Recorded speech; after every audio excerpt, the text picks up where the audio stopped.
Hi everyone, my name is Arya Rahman and I'm the Engagement Director of Infusion this year. And I am honored to introduce our Honoraria for this year, Deepica Mutyala. Deepica is the founder and CEO of Live Tinted, a clean beauty brand focused on celebrating all complexions. As a South Asian entrepreneur, she has used her platform to facilitate meaningful conversations and expand representation in the beauty and lifestyle industry. We are so excited to have the opportunity to talk to Deepica and learn her story. So can we have another warm welcome for Deepica Mutyala? Yeah, so obviously to start, what inspired you to start Live Tinted, and how did you use your personal experiences to shape its mission? First of all, thank you for having me. This is very cool. I feel like a cool college kid again, which is awesome. And I am blown away by the teams. I was like watching backstage and I was like, everyone is amazing. So thank you for having me. Your question was, what was the mission? Yeah, how did your personal experiences? Yeah, I mean, I have wanted to build a beauty brand since I was 16 years old. It's been a dream of mine. I grew up in Texas and this stand, oh yeah, okay. Pennsylvania has some Texas people, I love that. I blonde hair, blue eyes is all I saw in the beauty industry and it just felt like wrong. And you know, my parents are traditional South Asian parents and they thought it was just gonna be like a cute hobby. And I was just determined to show them that it wasn't. And so every chapter of my life has been to get to this point. Like in college, I majored in marketing. My first job out of college was at a beauty brand. Then I had a video go viral on YouTube. That was weird, but then it like created this whole new career for me. And then it made me realize that it was like time to make that dream happen and bring it to life. And you know, 6 years in, we have Live Tinted. Yeah, that's awesome. And we're so happy that we do have Live Tinted. But in terms of kind of going back to what you kind of mentioned with your YouTube video, could you share kind of that pivotal moment that really gave you that like courage to start the beauty brand? Yeah, so in 2015, 10 years ago, I'm really aging myself, I used a red lipstick under my eyes to mask dark circles, and it was my second video I ever posted on my YouTube channel, and it got 10 million views, and that was like crazy then. This was like pre-TikTok era. Going viral was like weird and an anomaly, and so I quit my job and kind of just had this moment of, this was the sign I needed to know that I could either have this like very cool 15 minutes of fame or turn it into my dream career. And you know, it was really scary because like I didn't tell my family, I just kind of did it. Cause I was at this like crossroads in my life where I was like, do I go to business school? Do I start a new job? Or do I start this brand? And I think when the YouTube video went viral, it was like, okay, this is an opportunity to build an audience around yourself. So one day when you do have a brand, there's like a built-in audience. Yeah, I think that's such a crazy time for the 21st century like entrepreneur story. Yeah. And then once you were able to kind of break in, I'm sure there were so many challenges. What did you kind of face when creating an inclusive beauty brand, and how did you overcome those challenges? I mean, there's still challenges, right? Like DEI, what is that now? Like, you know, there's all these things that it's constantly hard, especially when there isn't like an example to look to, right? Like there wasn't somebody I was looking at and said, oh, well, she did it, so like I could do it this way too. Like the mentors in my life are like the Bobby Browns of the world, who obviously don't look like you or me, but have built incredible brands. And I felt like it was important that someone who looked like me did do this. So hopefully that someone, I don't know, in this auditorium can go and do it and feel like they can too. But I would say the biggest challenge was fundraising. As a woman of color, I mean, I'm sure you guys know the stats, but like it's 2% go to women and under 1% go to women of color. And so getting funding from venture capital was like the most difficult thing I've ever done, but we did it. We raised $15 million and yeah, I feel really proud of that. Yeah. I heard 30x more no's than yeses, so I feel like proud to say that number because it was a lot of cold emails, a lot of Zooms of people just like nodding their head and smiling and being like, oh, okay, yeah, that's cute, but like, no, Yeah. So feels good. Yeah, you should be really proud of that number. That's super inspirational. Yeah, give it up. And like as you mentioned, those are a lot of challenges to overcome. But how do you think you've kind of balanced staying authentic to who you are and your culture, but while also appealing to a global audience, which is what the scale of the brand is now? I think that's a really good question that I'm, again, still answering day to day, because when I started the brand, it was really important to me that a girl who looked like me knew that she was seen and that this was for her and that it did include her. But at the same time, it's really cool to see people from all over America that look like all shades of skin tones pull out your product, because the point is to make it mainstream. We don't want to be like a niche brand. Like, someone who looks like me deserves to have a brand that is next to the biggest brands in the world, right? I think that that's actually the impact that's the most important. And it's the goal. So I think I have no regrets about how we started, because I think it's, like you said, it's authentic, it's true to me. And what's important to me is that as we grow and scale, anyone who supported the brand in the beginning still feels that like connection. So you can see it in like the subtle ways. You'll see that we include like more brown packaging. There's just like the names of the products or the way we celebrate it in campaigns. There's always going to be a touch of my culture involved, while still not alienating like a larger audience, because I think the best thing I can do for the beauty industry is to make this brand mainstream. Yeah, definitely. And I mean, it totally is. I feel like we see it everywhere. As we've mentioned, social media obviously was a huge part of your success story and how you kind of broke into this industry. But now, a few years later, what role do you think that social media has kind of played in shaping the beauty standards? And then how do you think you've like navigated that as a beauty brand?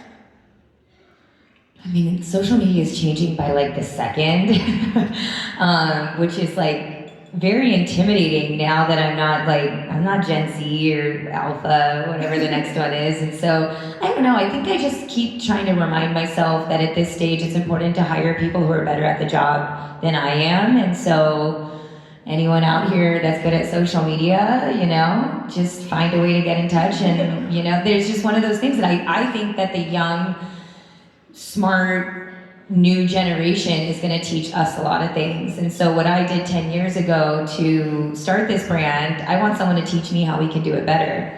So I think social media isn't going anywhere. It's going to keep evolving. It's going to play a big role in brand building, but it is changing and platforms are changing, and it's just important that we stay on the pulse of it, because it's great for brand awareness. Yeah, definitely. Any marketing college students out there? Yeah, by the way, whenever people like ask me, I get emails from people that are just like, I'd like a job, and I'm like, okay, well, like why would I give you a job? And I think it's just really important that if anybody is interested, you've got to like really give a pitch for why you, not that was your question, but I'm just going to put that out there. Yeah, definitely. And I kind of think this like goes into our next question. As both a founder and a CEO, like, what leadership principles do you prioritize in your company culture, or are looking at towards the people that are going to hopefully join the Tinted? I've had such an interesting journey as a CEO because I had major imposter syndrome. Like, I didn't grow up seeing a lot of South Asian women as CEOs. We were taught to be a lot of things, but not that. And so for the last 5 years of building my company, I was constantly thinking I wasn't the right person to run it. I was hiring people, I was just telling myself that I was meant to be the founder and the face, but somebody else should be running the company. And now we're in year, we launched in 2019, so this many years later, I've never been more confident that I'm the right person to run this business. And it's one of those things that takes time. And again, I think a big part of it was because I didn't have anyone that looked like me doing it to believe that I could. But it feels really good to know that I am the right person, and I'm excited because it feels like a whole new chapter of the business where like I gained this new confidence in like what my role is for the business. And so I guess when you ask like what leadership styles I do, I think it's like just me owning that this is my company and unapologetically and proudly saying that. Yeah, definitely. I think that's probably super important to kind of own that for your company culture.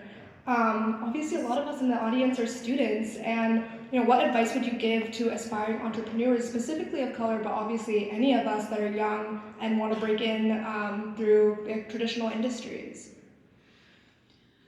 I want to give a good piece of advice, so I'm thinking. I want to say something that, I haven't said a gajillion times and feels unique to like a group of college students. I feel like one thing in college, I had a lot of fun, but I did the things in college that in my free time, outside of the fun, that helped me get opportunities that were not just a part of my day-to-day curriculum. I did a case competition. I went to the University of Texas, and I was like, I wanted to be in the beauty industry. I wanted to be in New York City, but that is not a thing for a girl in Texas, an Indian girl in Texas. How do you even break into that, But there was this case competition my school offered that gave me a chance to potentially work for L'Oreal in New York City. So in my free time, I worked on it, I won it for UT, I got the internship in New York City, and it was the best experience of my life. I learned more in that case competition than I did in any class. And so what I would say is like, have fun. I probably sound like your parents, but like, have fun, enjoy everything about college, but take advantage of every opportunity in front of you, whether it is that case competition, networking with that person, take that phone call, do that trip, that you think you can meet the right people, because I credit so much of my success to the network and the opportunities that I built for myself. It was not given. Yeah, definitely. Hopefully we can all use that advice. But I think one of our last few questions is, as we mentioned throughout this kind of chat, is about representation. And then how do you think, how important was it for you to use your platform and the platform you've built for yourself to have representation in the cosmetics industry, and what channels kind of helped you accomplish that? I think to this day, it's the reason I still enjoy my job. At a point when you have investors and you have a board and you have growth expectations for your business, it's hard to still have the passion because it becomes about profit. And for me, the thing that excites me is that this brand is built on purpose, and I do feel it when I meet people and they tell me thank you. And the number one thing I always hear is keep going. And that just feels really good, because most days are low, even though social media and stuff makes it look like high highs and stuff, but most days are low lows, honestly. It's just really hard. And so I think being purpose driven, it's not a necessity for anyone who wants to build a business, but for me, it drives me. And it gets me pumped when I wake up in the morning that this is bigger than myself. And I think it's about putting yourself out there in ways that feel really uncomfortable, especially if you look like us and how we were raised and what our parents told us we were supposed to be doing. But I have to say, my dad and my mom are my number one fans. They're my number one supporters, and it took proving to them that I could do this. And so you might have to be that person who's the first person who shows your family that you can do this, but you can do it. I had no extra privilege or anything given to me, but I did it. And you just have to believe it so intensely that if anyone tells you that you can't, you just kind of laugh it off and keep going. Yeah, that's incredible, but also the work you've been doing is so important, not just to people that look like us, but this industry in itself, and so many people that are inspired by you, so I hope you know that. And, looking forward to the future, what's next for you in Live Tinted? Do you have any upcoming dreams, projects, anything that you're excited about? It's really cool because in 2024, we're in 2024, I walked into Ulta Beauty and we have 6 foot of space next to Charlotte Tilbury, NARS, MAC, Kylie Cosmetics, and then it's Live Tinted, all on one wall, which just makes me so proud, because the models you see in the Live Tinted brand is people of all different skin tones, but you do see an Indian girl always in it, So I just feel really, really proud of that. And as much as I am thinking about the future, I've been trying to soak in, that's really cool. But I want to go global. I want to be mainstream. I want people to be pulling us out of the bag the way they think of Bobbi Brown, MAC. It just needs to be a household name, and we're on our way. It's happening. So I think it's more of what we're doing. Yeah, definitely. We're so excited for what's coming up. We're so proud of everything you've accomplished. Live Tinted has been really generous and is giving a 50% off code. Yeah, by the way, we don't do 50% off ever, but college students, we were like, we should do this for college students. So I want you guys to all try the products. If you haven't already, this is the opportunity to do it.